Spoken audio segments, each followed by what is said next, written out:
আমাদের বাড়িতে যে দিনটা নিরামিষ খাওয়া হয় সেই দিনটা তো মা আমাদের হাড় ছাড়া মাংস বলেই খাইয়ে দিত। হাড় ছাড়া মাংস, তবে খেতে মন্দ না, খেতে কিন্তু ভালোই। গরম জলের মধ্যে হাড় ছাড়া মাংসগুলো দিয়ে 2 থেকে 3 মিনিট ফুটিয়ে নিলাম।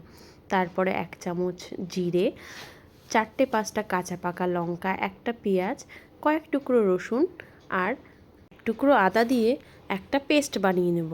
কড়াইতে তেল গরম করে আলুগুলো লাল লাল করে ভেজে তুলে নেব।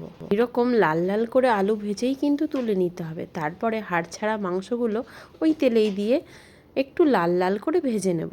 তারপর আর কি, কড়াইতে আবারও সর্ষের তেল দিয়ে তেজপাতা, গরম মশলা, গোটা জিরে ফোড়ন দিয়ে একটা টমেটো দিয়ে বেটে রাখা মশলাটা দিয়ে পরিমাণ মতো হলুদ আর লবণ দিয়ে ভালো করে কষিয়ে নিতে হবে।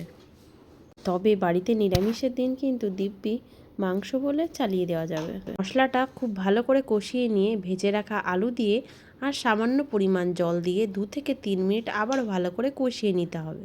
তারপর আর কি, হাড় ছাড়া মাংসগুলো দিয়ে খুন্তি দিয়ে ভালো করে মিশিয়ে নিতে হবে। তোমরা কারা কারা খেতে ভালোবাসো অবশ্যই কমেন্ট করে জানিও।